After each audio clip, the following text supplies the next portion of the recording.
Hello, today I'm going to start a new series talking about connections, and the first in the series about connected humans. COVID-19 continues to be a terrible global crisis. With it, we've seen significant shifts in working practices. We have seen important losses in our social safety nets, with increasing levels of poverty, loss of jobs, especially in the informal sector, closure of schools and universities with the loss of learning experiences, and increasing levels of domestic and gender-biased violence on the ground.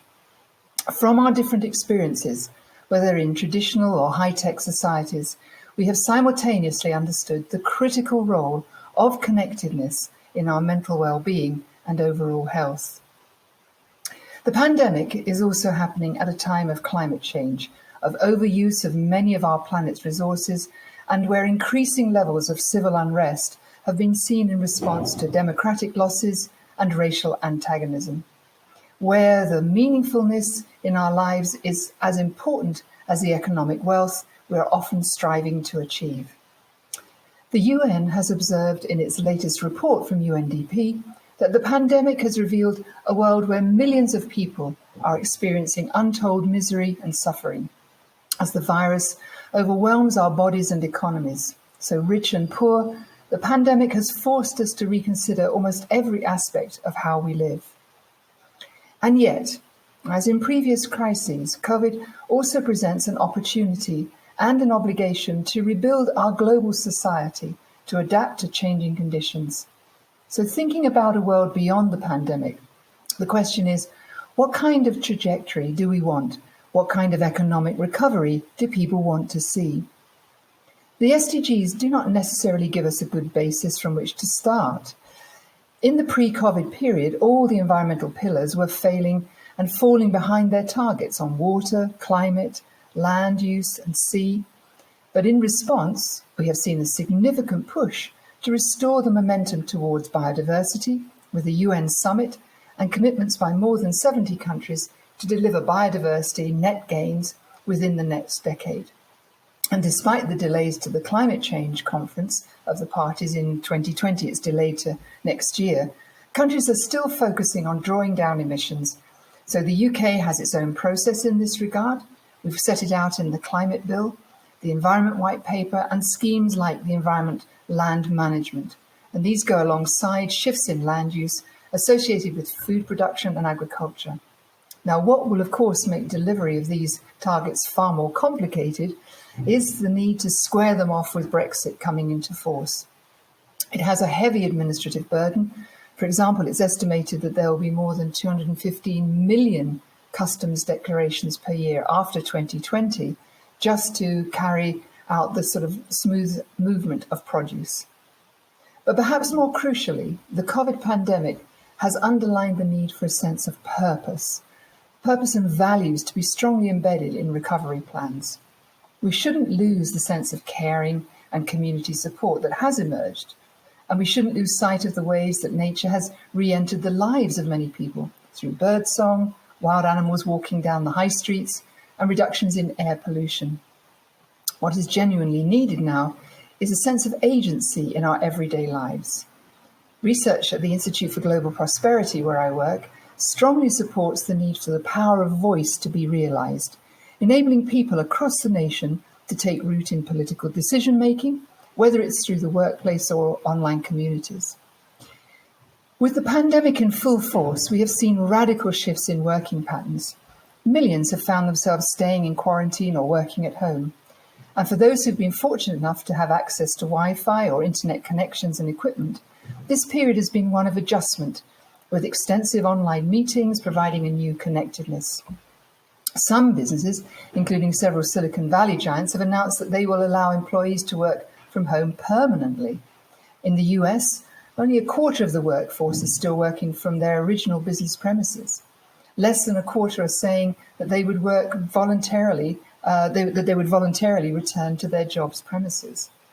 Then there are the millions who have had to go outside the home to find work or to operate in the informal economy, exposing themselves not only to the disease, but also to the intransigences that curfews and other government controls have put in place. So not only do we need investments in infrastructure, but also a change in the value that government policy making puts on the way and where we will live our lives and the kinds of jobs that we can expect in the future. It's a fallacy for governments to consider that the public are simply the problem and we just need to be nudged in the right direction to change behaviour. There needs to be a greater recognition of people's jobs and the roles that are changing. For example, it's clear that tasks such as cleaning have become by necessity highly skilled. Previously menial and low skilled, they now have multiple requirements and procedures that have to be followed very precisely. And very many frontline workers, such as those in the health sector, have to make sure that they can travel safely and efficiently to their workplaces. So if we look from the perspective of a human-centered approach in the recovery plans of countries, let's not forget that more than 93% of countries have got some sort of lockdown in place. It's very clear that we see different kinds of investments going into effect. So researchers at the Massachusetts Institute of Technology, MIT, compared the ease of transitioning to remote work in 30 countries. Now, developed countries with higher levels of internet access and a mix of occupations and pro-worker policies easily do the best. Countries like Belgium, Canada, Estonia, and Luxembourg, they're all, for example, doing very well. Luxembourg, for example, which finished top of the ranking, has the highest internet penetration, and it also has a lot of people in work who are used to working from home. So there you see the possibility of already moving in a way which the COVID has forced us to do. Sweden, which has ranked second in this study, became very aware of the need for internet. But more importantly, Sweden has a lot of pro-worker labour unions, pro-worker laws and social policies that have allowed a lot of labour flexibility. The United States, on the other hand, which ranked 11 in this study, has the kind of trade-off that many rich countries have experienced. So they have very poor, in some places, internet quality. They've got a share of households with a lot of children in, but lots and lots of people in the workforce require physical proximity to undertake their work. Developing and middle-income countries, Brazil, China, Nigeria, face the most obstacles. Not only do they have poor internet availability in many parts of the country, but they also have many intergenerational families. So as a result, places like Brazil and China are near the bottom because of that. Now, these developments will all have profound implications, particularly to the economy, and more especially to inequality in the future of cities, because it's the links to these centres that when they're not there, and you have underlying trade and transport systems which are requiring a lot of concentration, which brings a lot of workers together, that will cause the problems. And so we need to look at government developments that take us away from that kind of model and actually create more occupations, more diversity that don't rely upon this really imbalance as to where the activities occur. So governments can discourage that regional over-specialization, the over-concentration. And these steps are going to be really essential in the way that we develop in the future. But most crucially, I think above all, is how best we can establish a human-centric recovery process, one that has got sort of meaningfulness and values at its core. We can see in communities that are used to isolation that the pandemic has not had nearly the effect that others have had. So if you compare places like Greenland, places like New Zealand, there's very, very much a high sense of belonging, a lot of resilience. But that is not the case where there's been huge movements and very highly mobile populations. We're now in a position, through some interesting semantic technologies, where we can analyze the mood of the world surrounding the pandemic and also look at that social capital. What does that connectedness, that resilience do? So when we use a lot of semantic tools and web intelligence, we can track millions of social media and news feeds, and we can look at what the key words and the key emotions are using something called Plutchik's emotions wheel. Now, some key emotions that have emerged are things like anticipation, vigilance, fear, anger, and sadness. And if we go back over the time series, we can see that since the beginning of the year, when COVID was first detected in Wuhan in China, we see that generally the overall level of these particular aspects of our emotions are at an elevated level. And then on top of that, we see fluctuations. So fear and anticipation show relatively small fluctuations, but that's because they're already at a heightened level. So we see anticipation. It's linked with the global race for a COVID vaccine, some kind of treatment, even remdesivir. These are all in the mix. We see vigilance. It's definitely there. And then occasionally we see a big interruption when we have official announcements. For example, in the UK, when it was announced that you would go to stay alert, and previously we had stay at home. So this actually increased the amount of vigilance that there was in the population. We also have a very high level and relatively constant level of fear in the population, particularly when there were discussions of a second wave being intensified, and then when White House officials were tested positive for coronavirus. And then that got linked, in fact, to some of the mass protests towards the end of the month. Anger is another thing that's there, and it has a number of pronounced peaks, particularly with when there's a disagreement, for example, with like the stay-at-home orders, or when official health organisations say that we can't afford to break the lockdown. And there was one peak in the UK, which was when Dominic Cummings, who was the chief advisor of the Prime Minister of the UK, Boris Johnson, his visit out of the rules of lockdown really angered a lot of the population. You pick that up. And then, of course, you have background anger coming out, for example, in civil protest in Hong Kong. And then we have sadness.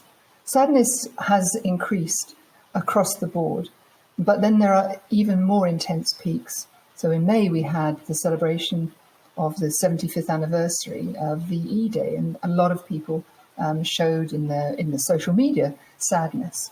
We see it again when milestones are passed. At that time, 100,000 related deaths also brought on a wave of that. Now, what these types of analysis show us is that social distancing and separation are also affecting our emotional resilience and our mental health. They're really pushing vulnerable people already deeply affected by economic and environmental crises into further uncertainty and certainly poverty. And they're falling into what are now more and more exposed and widening existing cracks in the system. And this is all really looking towards a greater fragility in the system. So if ever there was a moment to call for resilience and the need for connectedness, it is now. So what do we mean by resilience? Well, it's the ability to adapt to adversity or a stressful life event. We've had research and scholarship on this dating right back to the 1950s. And we've got studies on resilience going from ecosystems all the way through to how we adapt to traumatic events, natural disorders, natural disasters, and how children growing up in high-risk environments respond.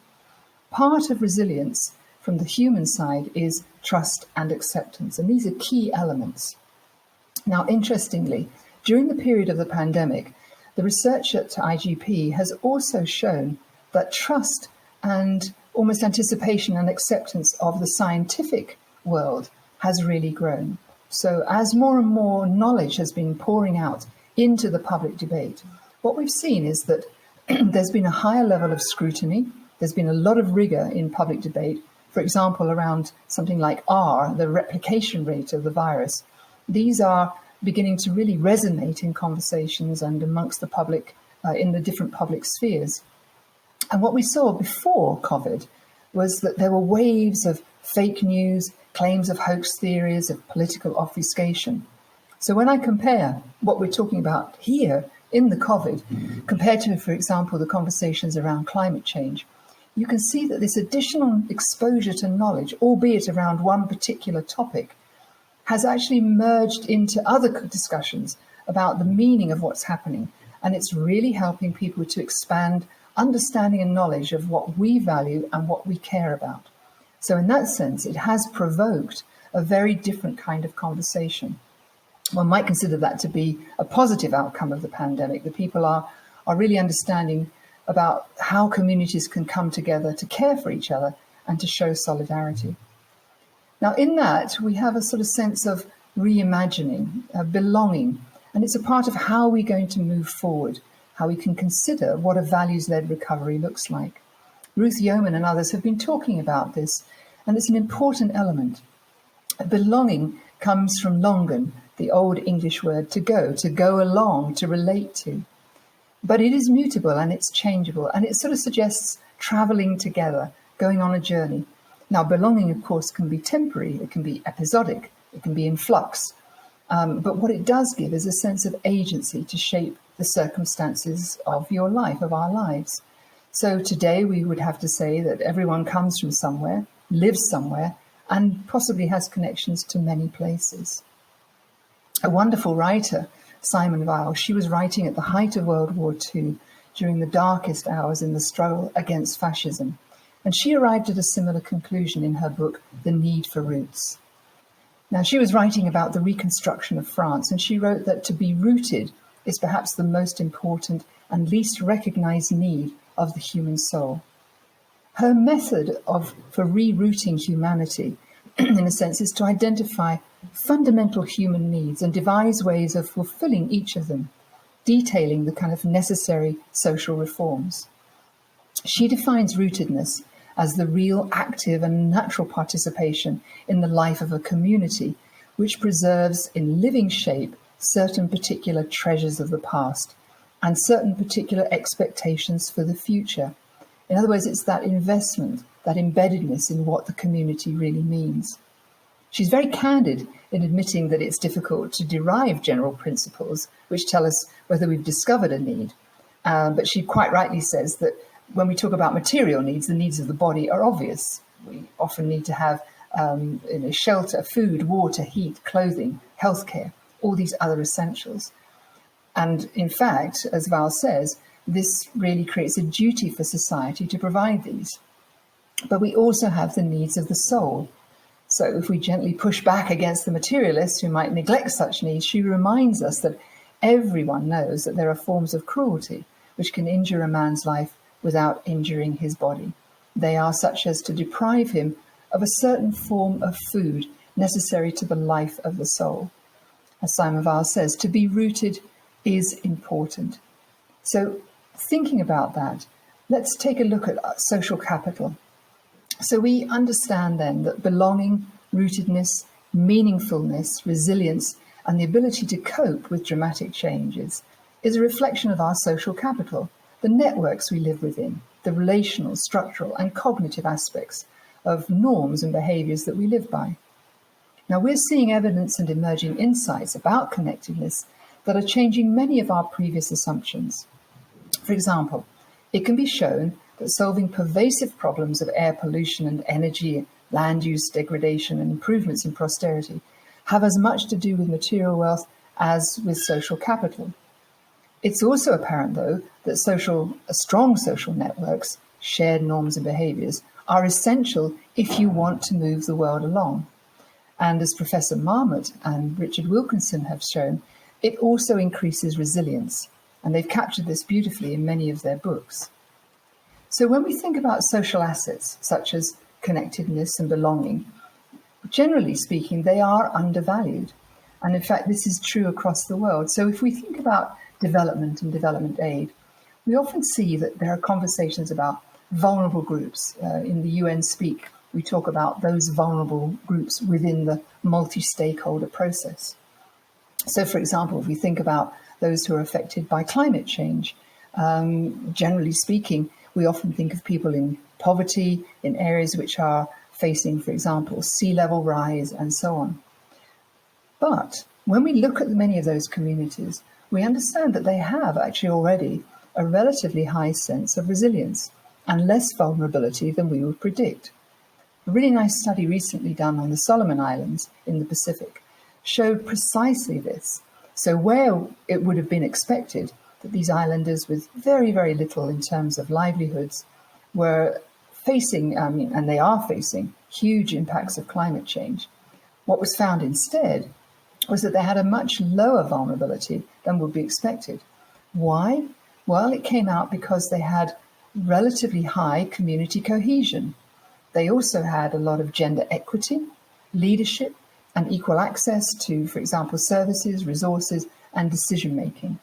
And so what this underlines is that when we're thinking about vulnerability and resilience, that social capital is almost as important as the amount of money that you have in your pocket to essentially buy things and to buy your way out of a problem. In my own research, I've actually found exactly the same thing, is that in a sense, being a natural scientist, I've perhaps overlooked the social assets until more recently. But I see that the power of voice is also key. It helps in determining the interventions, such as how do we shift people from energy which creates a lot of pollution into clean energy, to farming practices, to coastal retreat. I mean, all of these require as much participation, but it is more than just simply participation, getting people together. It's actually about asking what are the values that the communities really want to see at the core.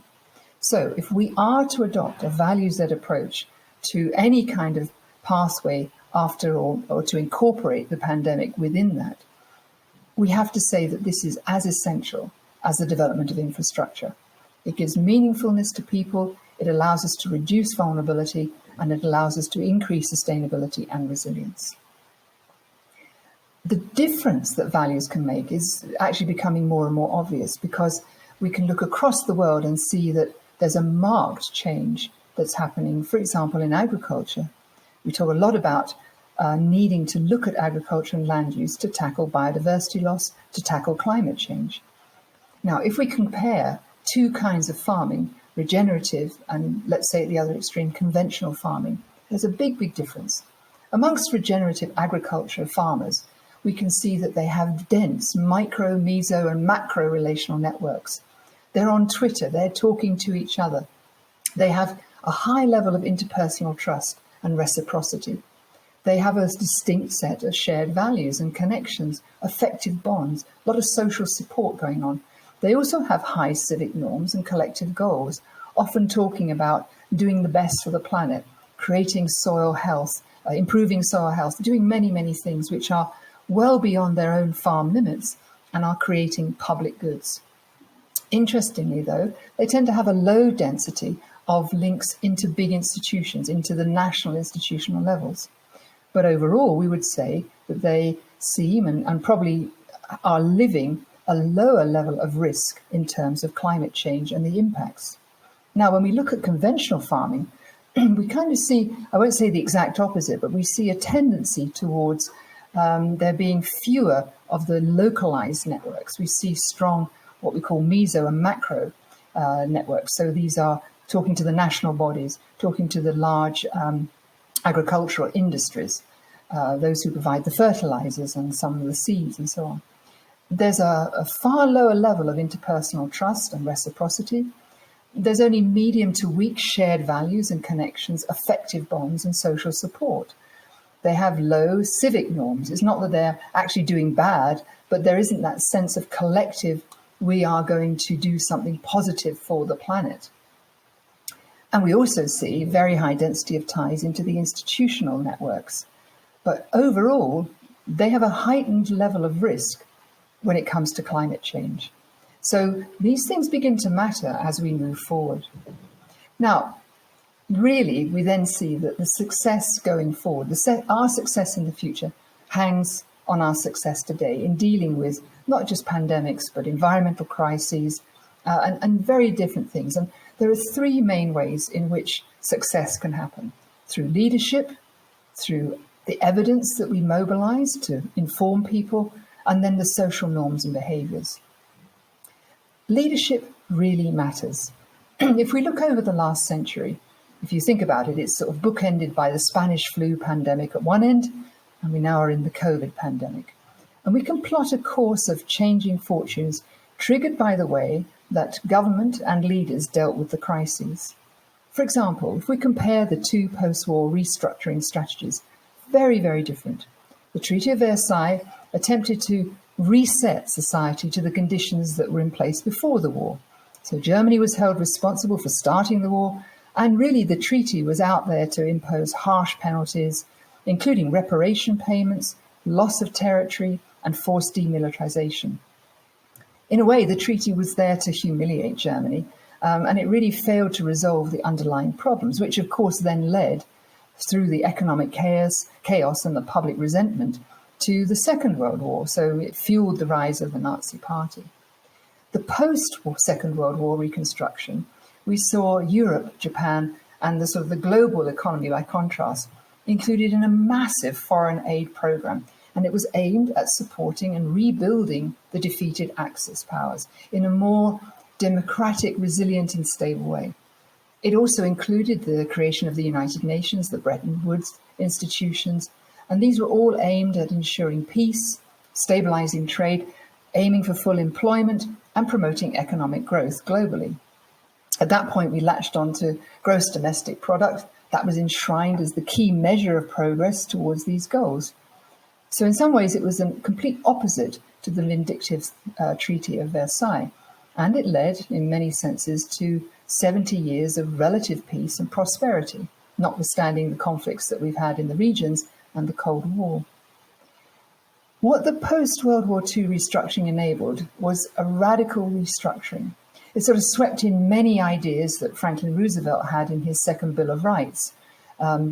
He proposed that in 1944, after the tide had turned. And he argued that the first US Bill of Rights had proved inadequate. Why? Well, it was inadequate to assure equality in the pursuit of happiness. Now, his remedy was to declare the need for an economic Bill of Rights. And in fact, much of his text resonates today. I'll read you just a little bit of it. We have come to a clear realization of the fact that true individual freedom cannot exist without economic security and independence. Necessitous men are not free men. People who are hungry and out of a job are the stuff of which dictatorships are made. In our day, these economic truths have become accepted as self-evident. We have accepted, so to speak, a second Bill of Rights, under which a new basis of security and prosperity can be established for all, regardless of station, race, or creed.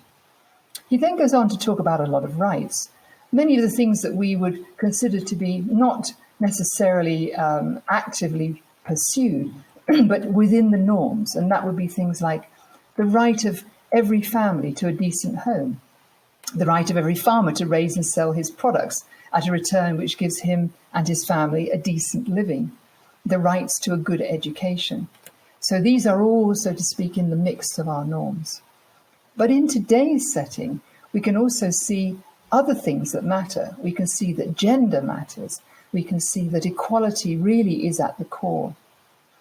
Interestingly, when we look at leadership studies and how different countries are not only tackling COVID, but their success at dealing with it, we can see that actually those countries with female political leaders have been far more successful in curtailing deaths than their male counterparts.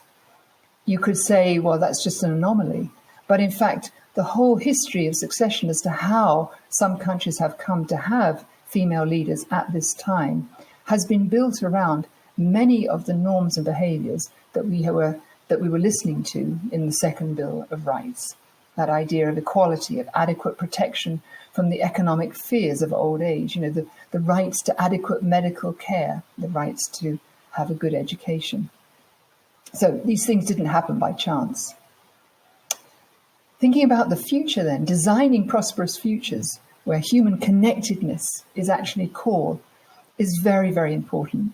COVID-19 has essentially shut down the global economy, and it is still likely to kill many more hundreds of thousands, but it is presenting us with opportunities about how to recover and to rebuild.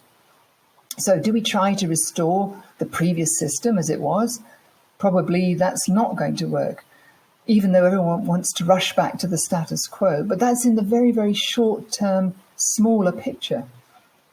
Now we're going to have to rebuild, I would say, a better, let's hope more robust and more resilient future. So if we think about a simple restoration of globalization, a return to business doesn't sit because we have now a frayed social safety net.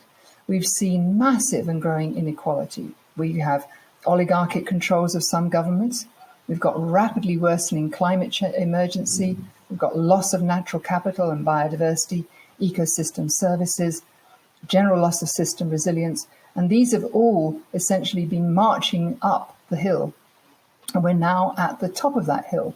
We're reaching a crescendo.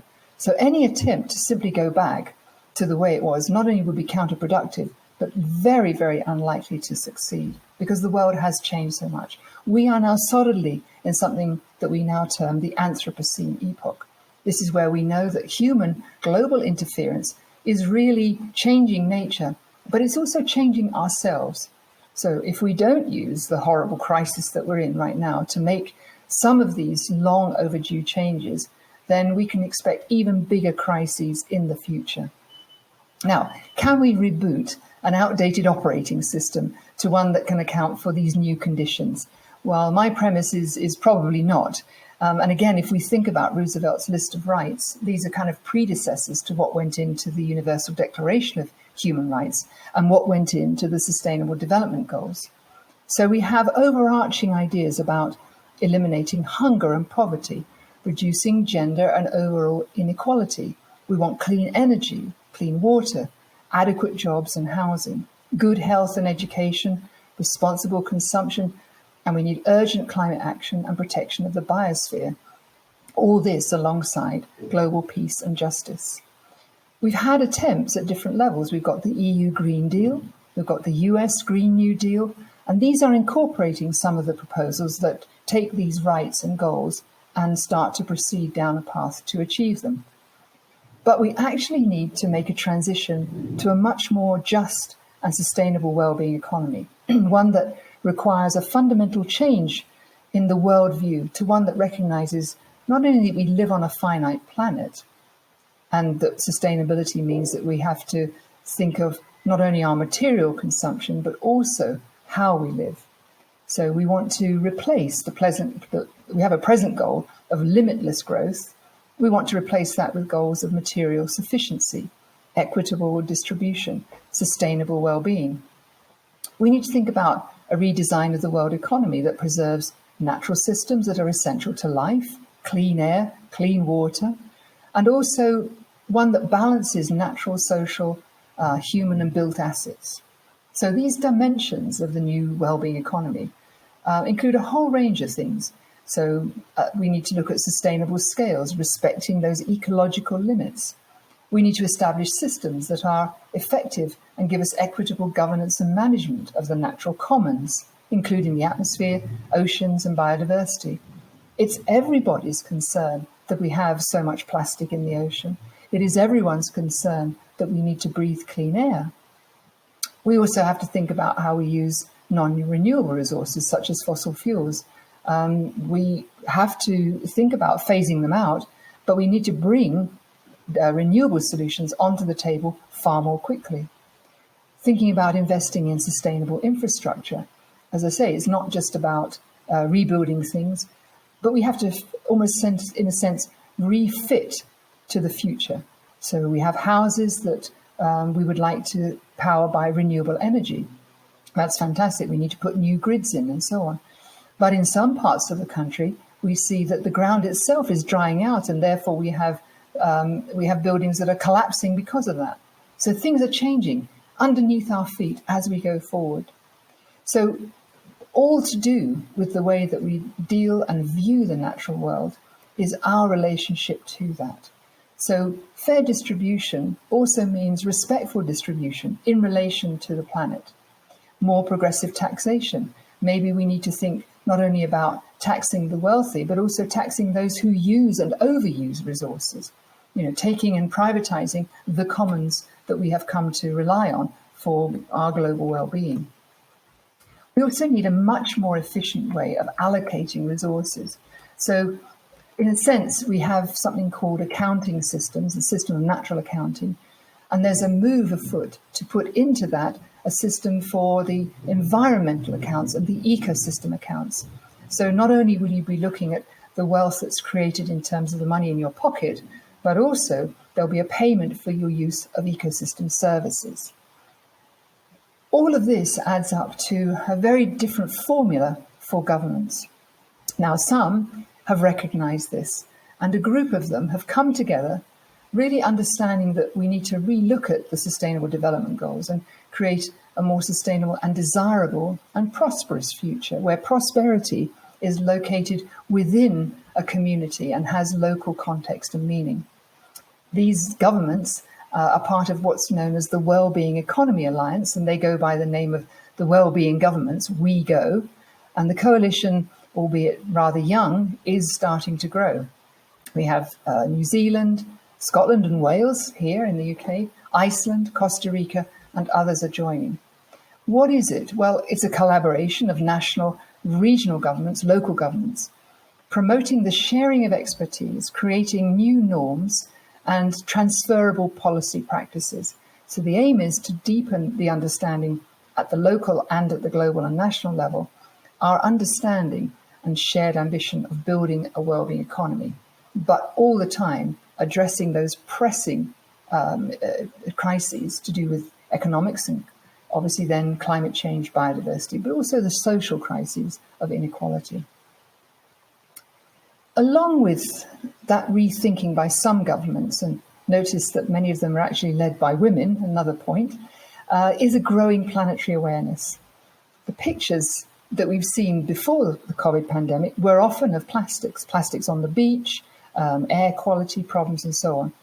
And then, of course, we have the pandemic and we see even more waste. We see masks on the ground. We see growing numbers of things in the ocean to do with the pandemic. Just another wave of plastics and other waste that are going to actually massively challenge marine organisms. Does the pandemic have a silver lining here? Well, I think it does, because in many senses, there is a greater understanding of not only how connected we are to each other, but also how we're connected into nature. So we can really begin to look more critically at what is going on. So let's just take a step back, and over the period of the COVID, what has been happening? Yes, we've seen the massive reduction in air pollution in cities where people could see the sky, see a rainbow, see the stars, where they could hear birds sing. But on land, we've also seen potentially devastating things happening. For example, the fires in Australia, even though they were just before in Christmas, they continued to burn at such a level that we lost not just property, but also wildlife. Koala bears and others, not only driven from their habitats, but also perishing.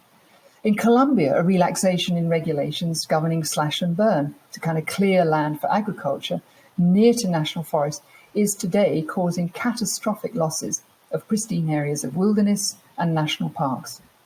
And in California, of course, you've seen this, we've had fires burning for months with the loss of forests and properties and life, but also catastrophic effects on health through air quality, particulate matter, and then many of the fire deterrents, which have got a lot of chemicals within them, now actually being evaporated and getting into the air that we breathe. And that brings me to breathing. If there was one thing that is the leitmotif of the pandemic and of our world today, it is breathing, having clean air, having the capacity to breathe. I mean, the virus is attacking people's lungs and ability to breathe. And the huge improvements February to May just really reinforced that. So as clean air serves to highlight not only the impacts that COVID is having on us, it's been taken up, obviously, in things such as, I Can't Breathe, which catalyzed the Black Lives Matter.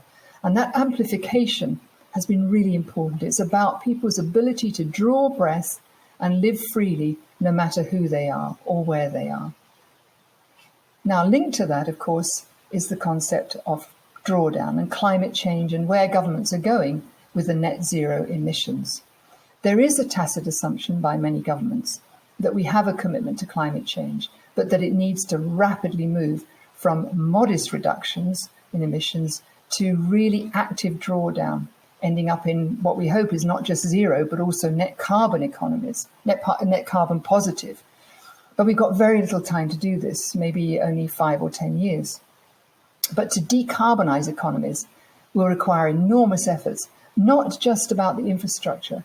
It will require enormous efforts across all of the world and in parts of the UK, for example, where we have even now energy poverty. So this, coupled, for example, with poor internet connectivity, means that by default, many people are not going to be able to participate fully in the development of a green, sustainable recovery plan. And it's clear that where you are matters in the sense of where and how we're going to build infrastructure, who's going to take responsibility for that infrastructure, and does it really fit in with the core values, the norms, and the behaviours that we want to see kind of communities adopting or taking forward for their own reasons. So we have an old-fashioned view of the separation of rural and urban. But of course, what COVID has done is put a lot of people who previously were working in the city with very high-end jobs now located in the rural environment. And what we can't afford to see is that where we had previously a lot of people in the rural environment with very poor paying jobs being pushed out and not even being able to afford housing in the rural environment, where we absolutely need to have people working not only because of food production, but because of that sense of location and belonging. It really has to matter. So we need to use rural spaces for multi-purposes and a diversity of jobs: renewable energy, food production, construction, manufacturing, as well as living. And we need to have access to services in all of those areas. Now, some local authorities are doing a really good job. Essex, for example, is consciously working to raise levels of participation in ambitious plans for transportation, energy provision, green infrastructure and buildings, all designed to reduce climate emissions and, in fact, to increase biodiversity, whilst also helping to improve prosperity and resilience. Other local authorities are doing the same. I think Surrey is another one. What we are trying to then anticipate is how can we get the new communities that have been building up over the past few months to really play a role in that.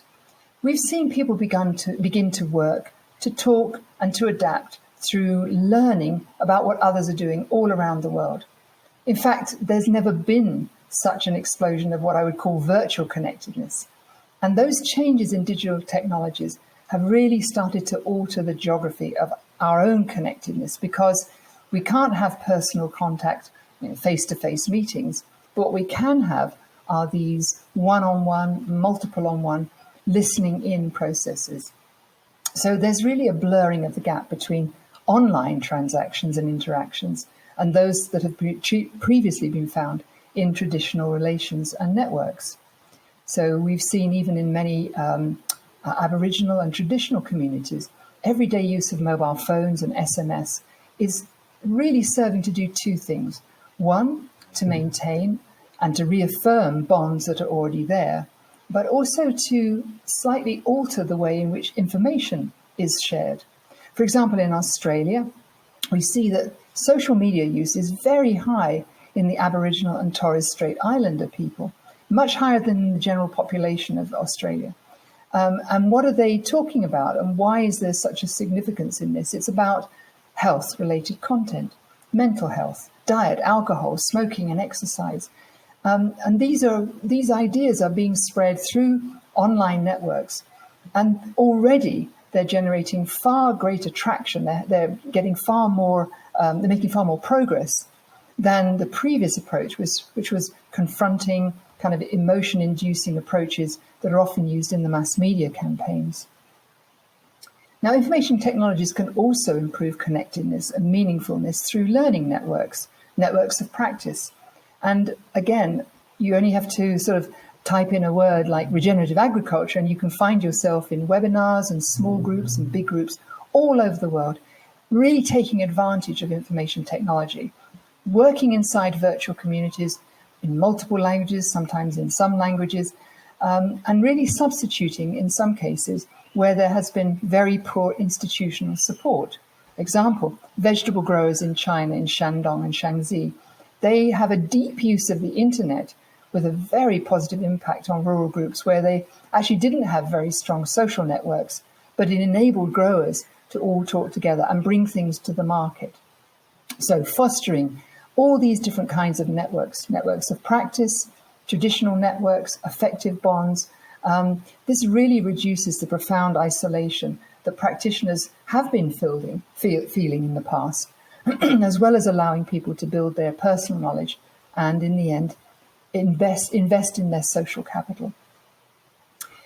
What is also important. What's an essential ingredient is, though, to have that face-to-face, and failing that, to have connections to place. So we can see that a lot of successes and a lot of challenges that leaders come up with is all about how they manage the unique and different circumstances that people are living in, the different ecosystems which people are surrounded by.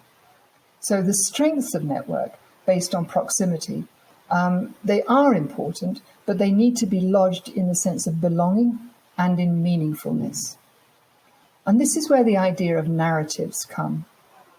Connectedness is about all aspects of our life.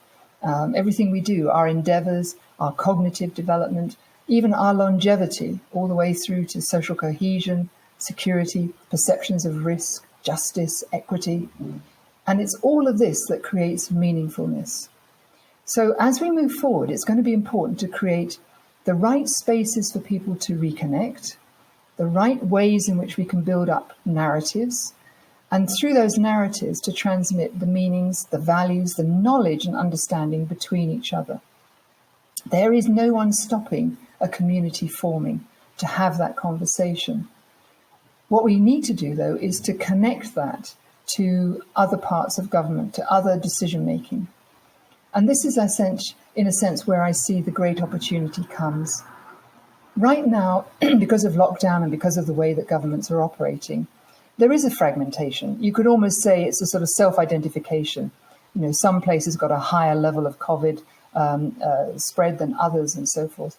So more and more people are recognizing where they are fixed to, and they may not like it, but think of the sense that if we could develop narratives into which people can genuinely and openly discuss where their sense of place is and what that belongingness is, and the line beyond which transgressions take individuals out of the community. In other words, what is clear is that we need to be values-led and thinking about it, not just materialistic, thinking, well, we need to build this, we need to do that, we need to get back to life as it was. Life will never go back to as it was. So let me leave you with that. I've got 2 more lectures coming up. And in earlier lectures, I've gone into more depth about the ideas behind natural prosperity, this prosperity being linked very much to ecosystems. But it speaks to a philosophy of belonging, of earth stewardship. What it tries to do is to bring people and place and planet together. And what I would like to do then is to really tie that together with ideas around the recovery, moving forward from the pandemic. One which brings belonging, connectedness and resilience into the core of our thinking. And in the next 2 lectures, I'm going to talk very much about place and planet, and how by uncovering the next layer, which is our deep connections to nature and then to location, is already here, and it's playing a deep role in our well-being. And what we need to do is recognize that as we go forward in any kind of forward journey and planning that we have. Thank you once again for listening. I hope you've enjoyed it, and I look forward to speaking to you in the very near future. Thank you.